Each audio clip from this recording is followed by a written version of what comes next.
Bismillahir Rahmanir Rahim. We are on ayah number 183 of Surah Al-Baqarah. Let us continue بحول الله وقوته. قال الله تعالى: يا أيها الذين آمنوا كتب عليكم الصيام كما كتب على الذين من قبلكم لعلكم تتقون. Let's just remind ourselves of the previous ayat. Allah Jalla wa Ala turned his attention to talking about matters of fiqh.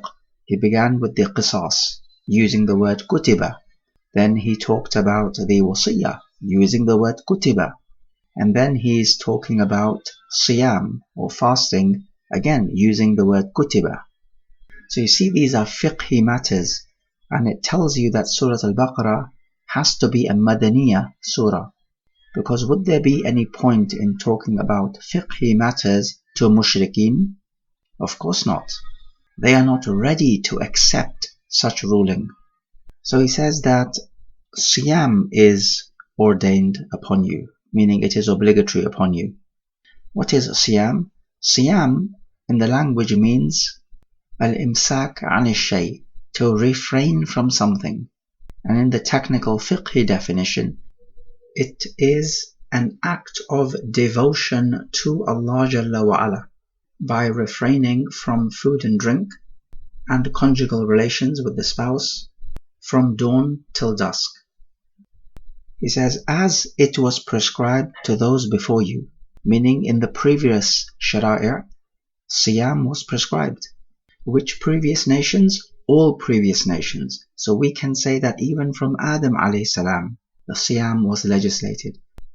He says, لَعَلَّكُمْ, and we've spoken about this before. This is a ta'leel, so a justification. تَتَّقُونَ, have taqwa.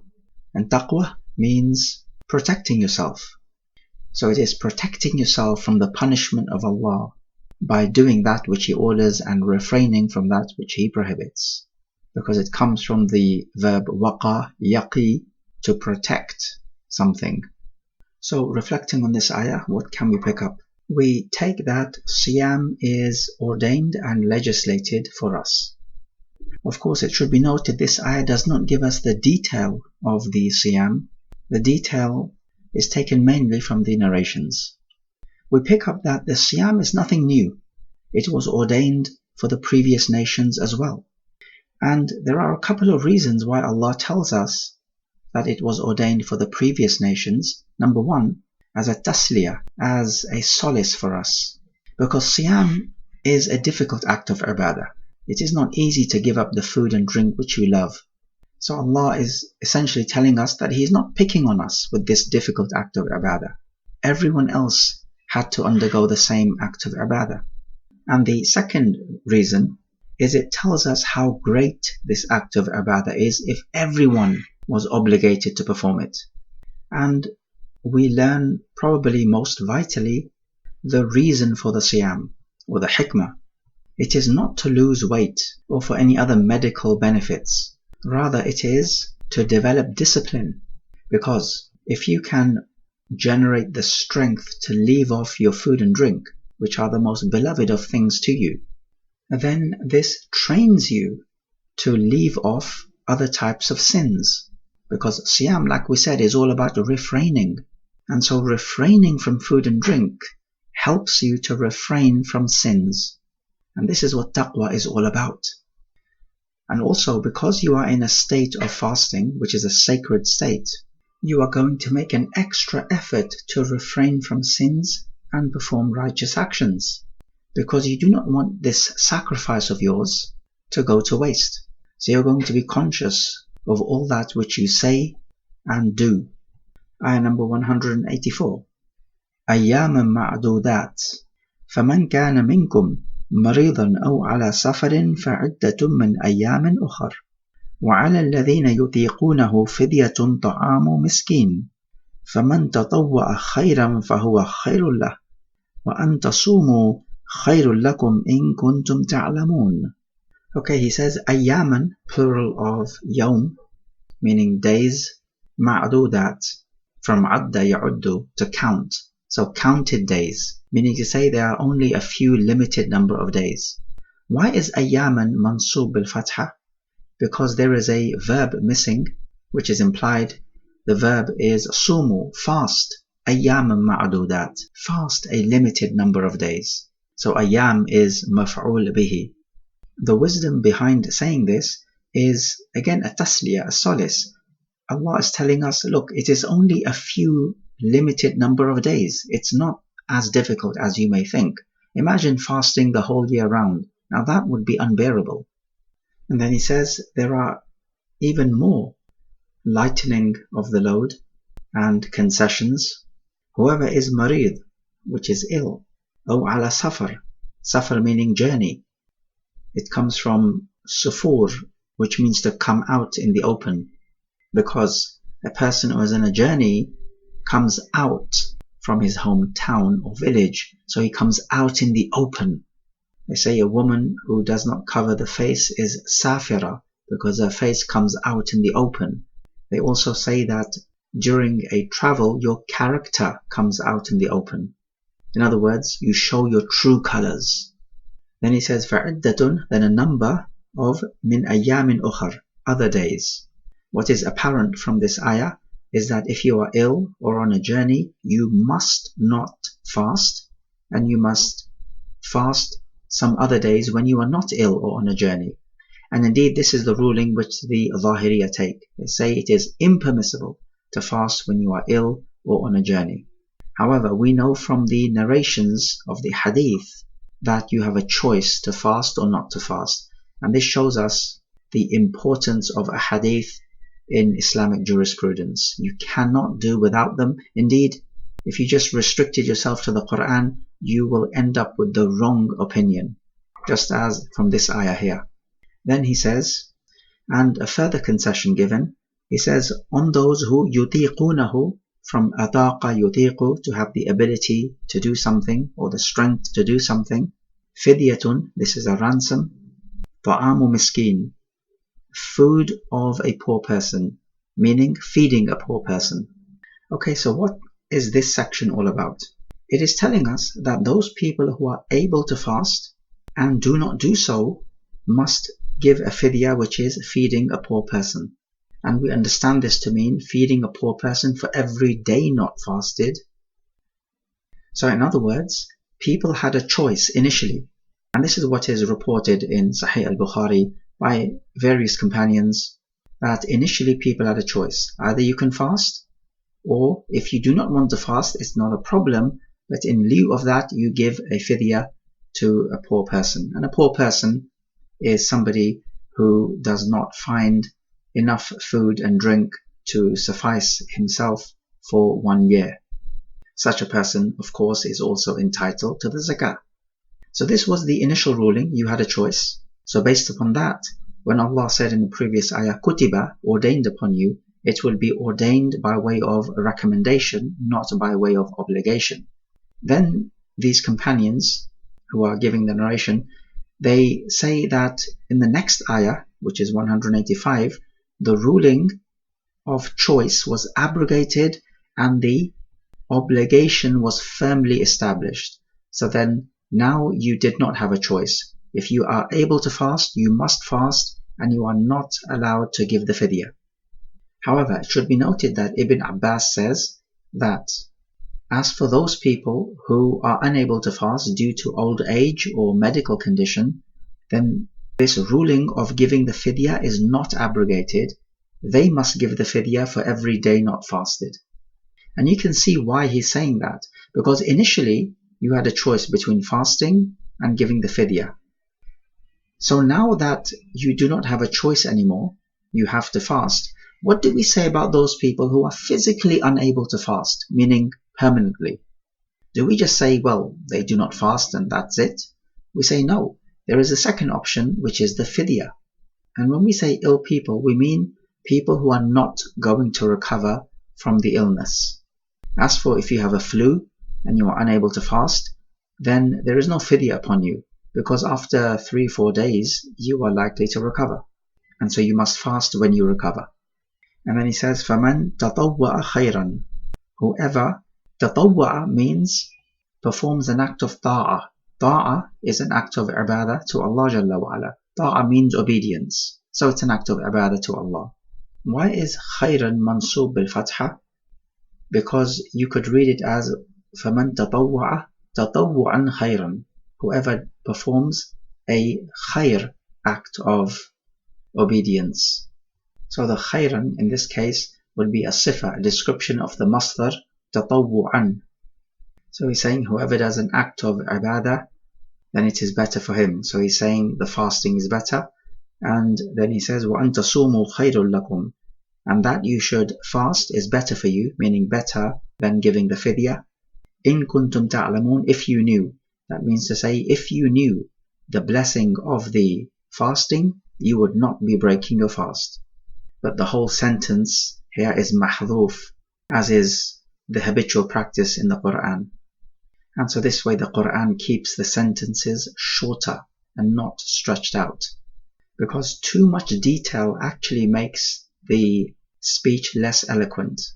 And nobody likes to listen to a chatterbox. So let's reflect on this ayah. We find fasting is only for a limited number of days. If we say the ayyam ma'adudat refers to Shahr Ramadan, then it means that when the Ramadan fasting was first ordained, people had a choice to fast Ramadan or not. And then that choice was abrogated in the upcoming ayah. We find from this ayah that when it comes to any difficulty, the Sharia is flexible. We take this from the person who is ill or on a journey.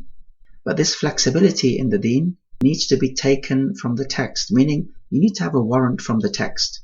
You cannot just rely on your own whims and fancies. An important note about the illness. Illnesses is of two types, light illness and heavy illness. The illness we are talking about is the type of illness which would make it extremely difficult for you to fast. So if you have just a slight headache or a toothache, or maybe just a slight cold with a runny nose and a few sneezes and so on, this is a light illness. You can still fast. On the other hand, if you're suffering from a flu, then there is no doubt. There's no way you can fast with a flu. Indeed, doing so would be detrimental to your health. And so we say you must not fast in such an illness.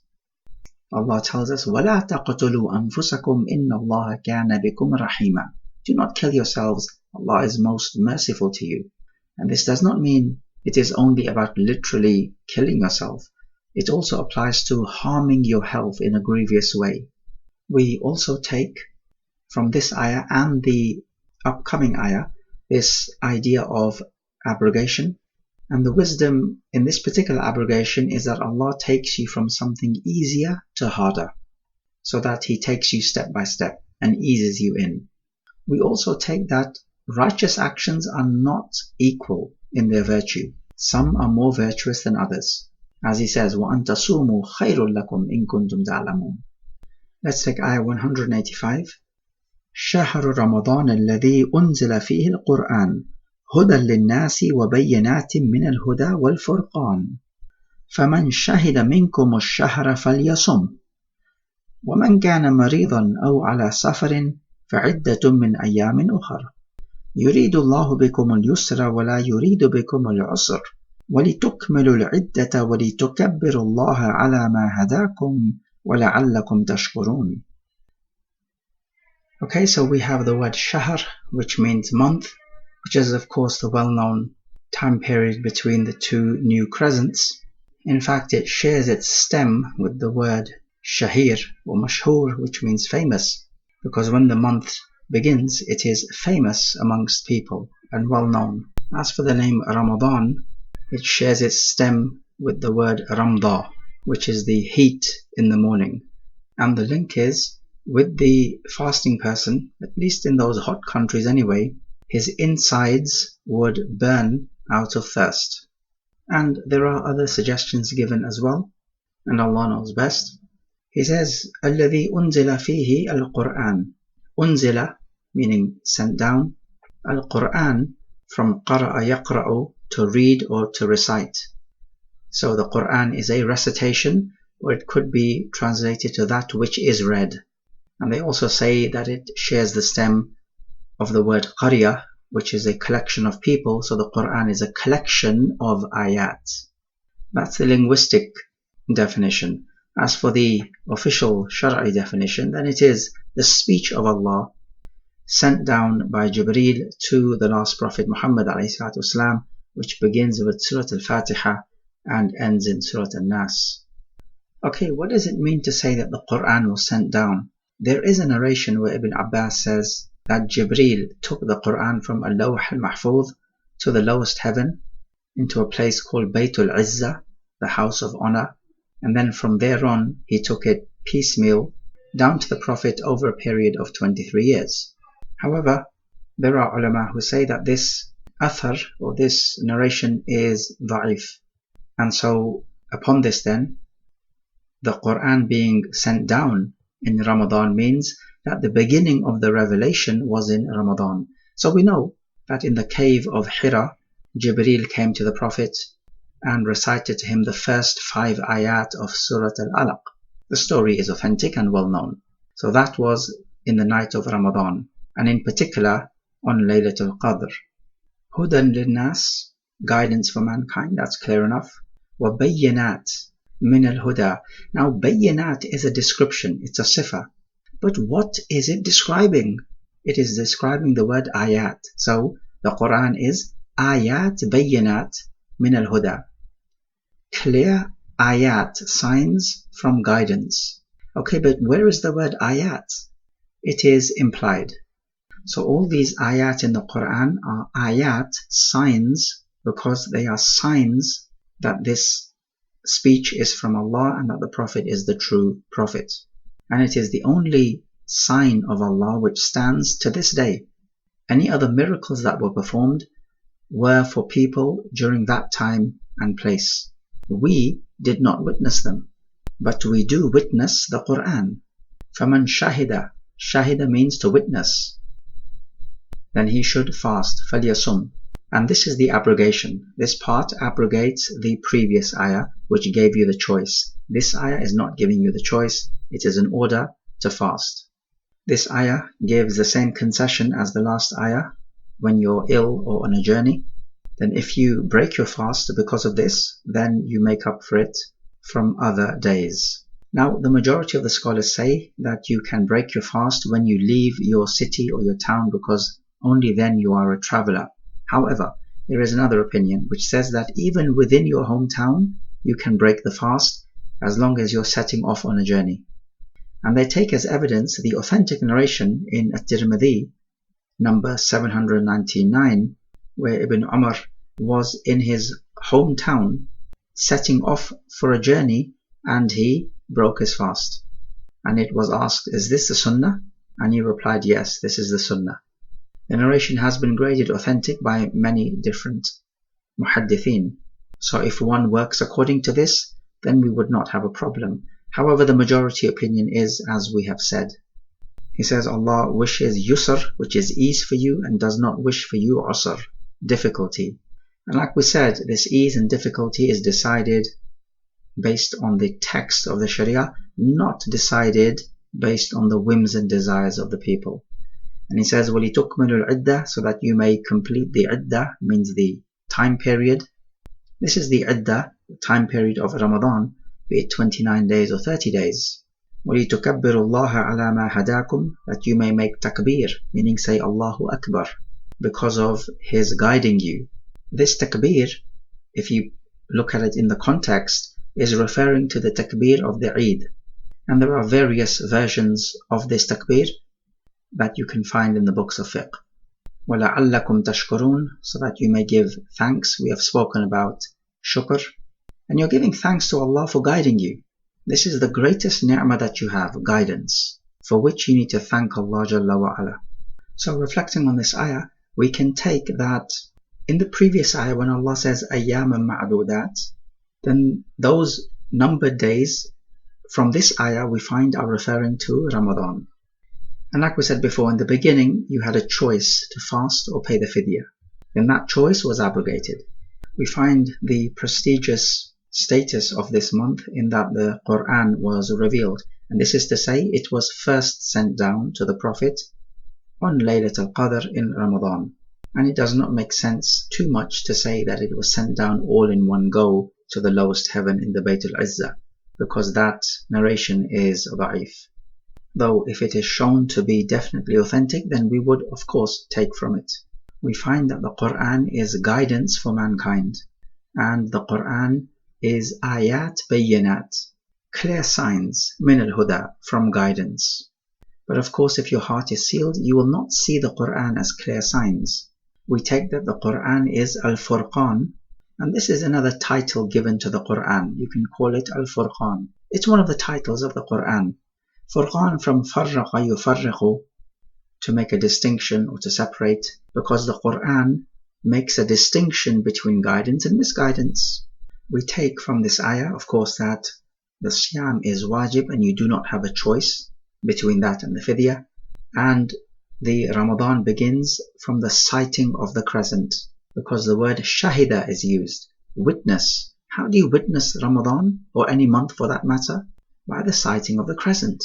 We take that Allah Jalla wa Ala does not mean to make this deen unbearably difficult. He wants ease for us and not difficulty, even though everything about this deen is there to put you in inconvenience, but it does not exist to put you under unbearable difficulty. So notice the difference. We take from this ayah the evidence of making takbir on the day of Eid and the night of the Eid, so that will begin from Maghrib. We take that all this ni'mah that Allah has given us, and the greatest of them being guidance, is there so that we may give thanks, which is to obey Allah Jalla wa Ala in the way He has dictated. We may also take from the words وَلِتُكْمِلُوا الْعِدَّةِ, so that you may complete the time period, that if you're living in one of the extreme ends of the planet, North or South Pole, you are not going to have the regular monthly cycles, and so therefore you would have to fast in accordance with the nearest land which does have a regular monthly cycle, because the idea is, as the Quran says, for you to complete the period. Wallahu a'lam.